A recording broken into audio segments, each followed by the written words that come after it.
오늘 하나님께서 우리에게 주신 말씀은 이사야 26장 1절에서부터 27장 1절 말씀입니다. 이사야 26장 1절에서부터 27장 1절 말씀 우리 합독하겠습니다. 시작. 그날의 유다 땅에서 이 노래를 부르리라. 우리에게 견고한 성읍이 있으며 여호와께서 구원을 성벽과 외벽으로 삼으시리로다. 너희는 문들을 열고 신의를 지키는 의로운 나라가 들어오게 할지어다. 주께서 심지가 견고한 자를 평강하도록 지키시리니 이는 그가 주를 신뢰함이니이다. 너희는 여호와를 영원히 신뢰하라. 주 여호와는 영원한 반석이심이로다. 높은 데에 거주하는 자를 낮추시며 솟은 성을 헐어 땅에 엎으시되 진토에 미치게 하셨도다. 발이 그것을 밟으리니 곧 빈궁한 자의 발과 궁핍한 자의 걸음이로다. 의인의 길은 정직하며 정직한 주께서 의인의 첩경을 평탄하게 하시도다. 여호와여 주께서 심판하시는 길에서 우리가 주를 기다려 싸우며 주의 이름을 위하여 또 주를 기억하려고 우리의 영혼이 사모하나이다. 밤에 내 영혼이 주를 사모하여 싸운즉 내 중심이 주를 간절히 구하오리니 이는 주께서 땅에서 심판하신 때에 세계의 거민이 의를 배움이니이다. 악인은 종을 입을지라도 의를 배우지 아니하며 정직한 자의 땅에서 불의를 행하고 여호와의 위엄을 돌아보지 아니하는도다. 여호와여 주의 손이 높이 들릴지라도 그들이 보지 아니하오나 백성들을 위하시는 주의 열성을 보면 부끄러워할 것이라. 불의 주의 대적을 사르리이다. 여호와여 주께서 우리를 위하여 평강을 베푸시리오니 주께서 우리의 모든 일도 우리를 위하여 이루심이니이다. 여호와여 우리 하나님이시여 주 외의 다른 주들을 우리를 주가 관할하여 싸우나 우리는 주만 의지하고 주의 이름을 부르리이다. 그들은 죽었은즉 다시 살지 못하겠고 사망하였은즉 일어나지 못할 것이니 이는 주께서 벌하여 그들을 멸하사 그들의 모든 기억을 없이 하셨음이니이다. 여호와여 주께서 이 나라를 더 크게 하셨고 이 나라를 더 크게 하셨나이다. 스스로 왕을 얻으시고 이 땅의 모든 경계를 확장하셨나이다. 여호와여 그들이 환난 중에 주를 앙모하여 싸우며 주의 징벌이 그들에게 임할 때에 그들이 간절히 주를 기도하였나이다. 여호와여 잉태한 여인이 산기가 임박하여 상고를 겪으며 부르짖음같이 우리가 주 앞에서 그와 같으리이다. 우리가 잉태하고 상고를 당하였을지라도 바람을 낳은 것 같이 땅에 구원을 베풀지 못하였고 세계의 거민에 출산하지 못하였나이다. 주의 죽은 자들은 살아나고 그들의 시체들은 일어나리이다. 티끌에서 누운 자들아 너희는 깨어 노래하라. 주의 이슬이 빛난 이슬이니 땅이 죽은 자들을 내놓으리로다. 내 백성아 갈지어다. 내 밀실에 들어가 내 문을 닫고 분노가 지나가기까지 잠깐 숨을 지어다. 보라 여호와께서 그의 처소에서 나오사 땅의 거민의 죄악을 벌하실 것이라. 땅이 그 위에 잦았던 비를 드러내고 그 살해당한 자를 다시는 덮지 아니하리라. 그 날에 여호와께서 그의 견고하고 크고 강한 칼날 날렘 뱀 리어야단을 곧 꼬불꼬불한 뱀 리어야단을 벌하시며 바다에 있는 용을 죽이시리라. 아멘. 오늘 우리가 살펴본 이사야 26장은 현재와 또 앞으로 고난 가운데서도 하나님에 대한 신뢰를 고백하며 여호와의 구원을 찬양하고 예언하고 있습니다. 1절에서부터 7절까지는 그날에 구원하실 것을 찬양하고 또 8절에서부터 19절은 현재 어려움 가운데서 여호와를 신뢰하며 또 20절에서부터 27장 1절은 구원을 예언하는 내용으로 이루어져 있습니다. 본문이 배경이 되는 시대는 북이스라엘이 아시리아에게 멸망을 당했습니다. 그리고 앞으로 남유다는 바벨론에 의해 멸망을 당할 것을 예언합니다. 그리고 이사야가 죽은 후에 일어날 바벨론 포로 때에 이스라엘 백성들이 낙담하고 포기하지 않도록 이 구원의 찬양을 주어 자녀들에게 노래를 가르치게 했습니다. 아마도 이 구원의 노래가 그들에게는 큰 위로와 소망이 되었을 것입니다. 우리 역시 그리스도 안에서 경험한 구원과 말씀의 은혜가 어떠한 상황에서도 여호와 하나님을 신뢰하며 찬양함으로 우리 또한 어려운 현실을 이겨내는 저와 여러분들이 되시길 축원합니다. 앞에서도 이야기했듯이 1절에서부터 7절은 그날에 구원하실 하나님에 대한 감사와 찬양을 기록하고 있습니다. 1절에 그날에라고 기록을 합니다. 성경에서의 그날은 하나님의 심판과 또 종말의 때를 말하는 것입니다. 남유다에게 있어서는 바벨론에 의해 철저히 파괴되는 그때를 말하는 것입니다. 그때에 포로된 자들은 이 노래를 부를 것입니다. 예루살렘 성전과 성벽이 그들을 지켜주지 못했습니다.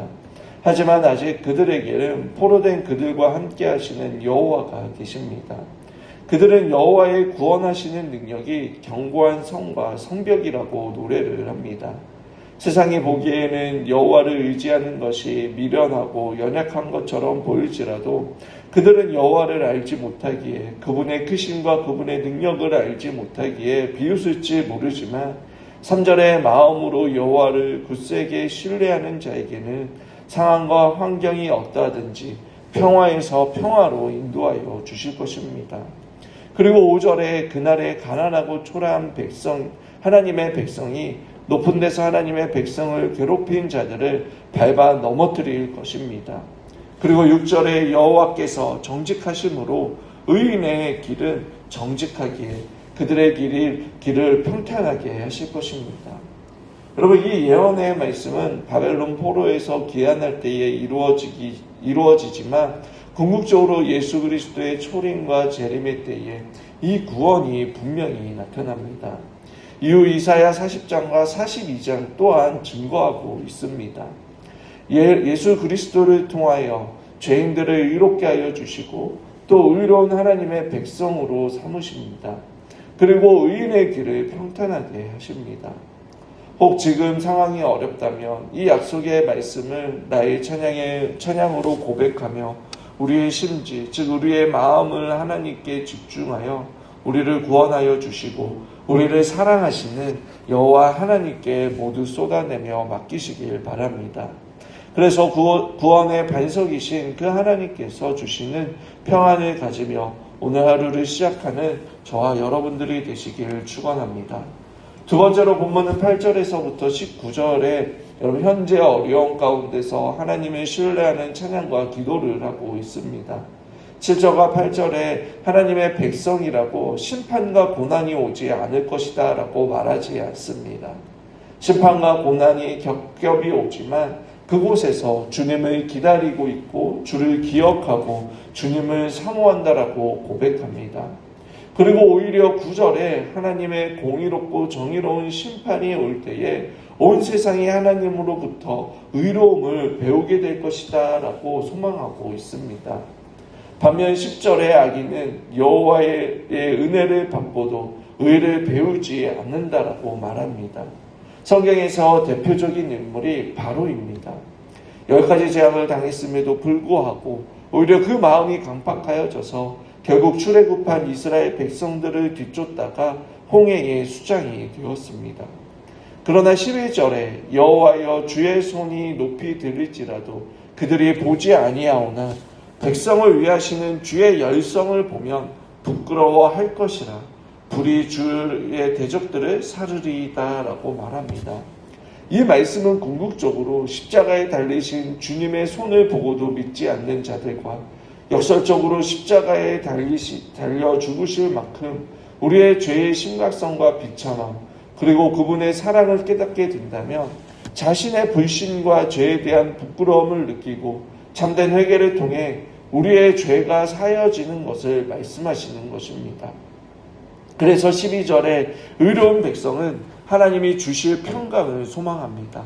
그리고 그 때문에 13절에 여호와만을 신뢰하며 여호와의 이름을 부르겠다라고 다짐할 수 있는 것입니다. 여기서 부르겠다라고 번역한 단어인 자카르는 여러분 8절과 14절에서 번역한 기업과 같은 단어입니다. 그리고 반대로 악인은 14절에 여호와께서 악인의 기업을 지워버릴 것이다 라고 말합니다. 그래서 하나님의 나라는 더 크게 될 것이고 또 15절에 여호와 하나님께서 이루신 구원을 통해 하나님의 백성으로 하나님의 나라가 온 땅에 확장되어 우리를 통해 영광을 받으실 것을 말씀하고 있습니다. 비록 16절에 17절에 세상의 권세 잡은 자들은 여전히 남아있는 힘으로 마치 여인이 진통하며 아기를 낳는데 바람처럼 헛됨을 낳는 것 같고 또 생육하고 번성하지 못하는 상황처럼 보이지만 결국 19절에 여호와께서 죽어 흙이 되어버리 듯한 그 하나님의 백성을 다시 일어나게 할 것이다 라고 말하고 있습니다. 그리고 죽어 먼지가 되어버린 그 하나님의 백성들을 부활시켜 깨어 노래하게 하실 것이다 라고 말씀하고 있는 것입니다. 여러분, 이 모습은 15절에 크게 하셨다라는 라바라는 단어, 즉 헬라어로는 프로스 띠메임이라는 단어로서 사도행전 2장 41절에서 신도의 수가 3천이나 더하게 하셨다라는 그 말씀으로 이루어집니다. 또 사도들이 복음을 전하여 성도가 기쁨으로 물질을 나누어 예배할 때에 사도행전 2장 47절에 주께서 구원받은 사람을 날마다 더하게 하시리니라는 이 더하게 하신다라는 단어를 통하여서 즉 구원받은 성도들이 교회로 몰려드는 것을 통해 이 예언이 이루어졌음을 우리는 알 수 있습니다. 그리고 이 예언은 지금 이사야가 예언하고 있는 남은 자 그리고 이 땅의 그루터기들을 통하여 온 세상에 확장되게 하신 것입니다. 비록 이스라엘이 그들의 죄로 인하여 멸망을 당하였지만 여전히 하나님에 대한 믿음을 갖고 신실하게 그분을 의지하고 말씀에 따라 순종하는 자들을 통해 하나님께서는 하나님의 열심을 보여주시며 하나님의 나라를 확장시켜 가십니다. 그렇게 중요한 것은 이 말씀을 통해 우리 역시 하나님의 비전을 품는 자들이 되었으면 좋겠습니다. 남아있는 자들이 무서운 심판 속에서 하나님의 의로우심을 배우며 한편으로는 여전히 그들과 함께 하시고 그들에게 소망을 주셨던 그 하나님과 하나님의 말씀을 발견하고 결국 그 말씀을 간직한 자들을 통해 예루살렘이 다시 재건되었습니다. 그것과 같이 우리의 인생에서도 실패와 고난 속에서 하나님과 하나님의 뜻을 배우는 자들이 되길 바랍니다. 그래서 우리를 향하신 그 하나님의 신실하심을 믿고 순종하며 살아감으로 우리를 통해 하나님의 나라가 점점 확장되어지고 하나님을 영화롭게 하는 그러한 복된 인생이 되시길 주님의 이름으로 축원합니다. 마지막으로 26장 20절에서 27장 1절은 하나님의 백성의 구원을 예언하고 선언하고 있습니다. 20절에 내 백성아 갈지어다 내 밀실에 들어가 내 문을 닫고 분노가 지나가기까지 잠깐 숨을 지어다 라고 말합니다. 마치 10번째 재앙을 맞이한 이스라엘 백성들처럼 하나님께서 혹여나 당신의 백성들이 해를 받을까봐 그들에게 당부하시는 것 같습니다. 하나님의 심판은 그들이 지은 죄만큼이나 그 땅에 피가 가득하도록 드러내실 것입니다. 또 사단으로 상징되는 리와 야단 또한 벌하실 것입니다. 그 가운데 하나님의 백성은 조용히 인내하며 주님의 오심을 기다리는 자들입니다. 그들이 구원을 받기 위해 할 수 있는 것은 아무것도 없습니다. 그냥 기다리는 것입니다. 그래서 믿음은 인내를 말합니다. 저와 여러분에게 남아있는 것은 최후 승리밖에 없습니다. 우리가 믿음을 가지고 하나님의 말씀에 따라 살아갈 때에 우리가 세상을 향하여 증인이 되며 심판자가 되는 것입니다. 여러분, 하나님께서는 불순종하는 당신의 백성에게 심판을 선언하면서 심판 이후에 주실 구원의 노래를 미리 부르게 하셨습니다. 공의로우신 하나님이시면서 동시에 사랑의 하나님이심을 보여주고 계십니다. 이 말씀을 주시는 것은 우리는 계속해서 죄를 지을 수밖에 없는 존재들이지만 말씀을 통해 죄에 대해 경계하며 또한 영원한 반석이신 하나님께 우리의 죄를 고백하고 돌이키면 우리를 용서하여 주시고 우리는 그 과정에서 하나님의 은혜를 경험하고 하나님의 거룩한 나라로 성장하게 되는 것입니다. 오늘 우리에게 주신 말씀처럼 우리의 죄와 연약함을 이용하여 우리를 핍박하고 유혹하고 시험하는 세력을 하나님께서 심판하시는 때는 심판하신다라는 이 말씀에 약속의 말씀을 통해 위로를 받으시길 바랍니다. 그리고 더욱더 주님을 찬양하며 불의한 자들 가운데 우리를 구원하여 주시는 하나님을 신뢰하며 이 시간 기도하기를 원합니다. 그래서 오직 우리의 심지가 굳세져서 주님만을 의지하고 끝까지 믿음을 지키고 인내하며 하나님을 영화롭게 하는 그 문에 들어가는 저와 여러분들이 되시길 주님의 이름으로 축원합니다.